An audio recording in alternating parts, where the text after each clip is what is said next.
je pouvais regarder mon frère à tous les jours. Fait qu'il était pas loin. Il était juste au bouton de la télévision.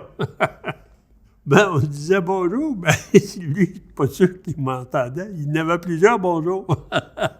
Je présume.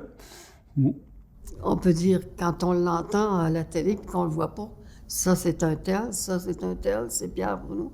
Il y a eu des trophées MetroStar pendant, comment il y en a? Trentaine, 34? Et ça, je veux dire, c'est encore plus rare qu'un joueur de hockey. Hein? C'est pas quelqu'un qui va se pavaner de ses réussites, tout ça. Il vivait ses bulletins de nouvelles assez souvent. Et c'est sûr qu'il pouvait avoir des boules dans le cœur quand il y avait des choses de terribles à annoncer ou quoi que ce soit, mais il rapportait la nouvelle telle quelle. Puis ça, c'est quelque chose que j'ai toujours aimé de mon frère, c'est que il n'essayait pas de faire un show avec ça. C'est très lui-même, là, avec n'importe qui, là.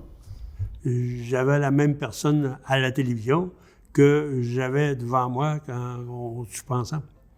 Généreux.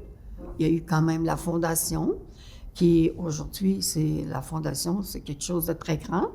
Et ça apporte beaucoup aussi à bien des familles, puis à bien des petits-enfants aussi. Alors, c'est beaucoup d'amour à donner dans tout ça.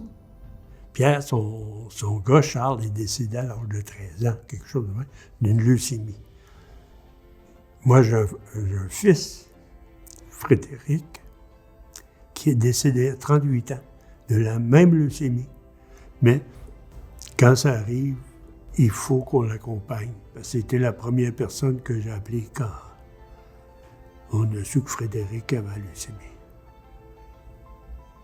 Puis c'était le premier qui est venu le voir. Fait que Pierre, c'est un grand cœur.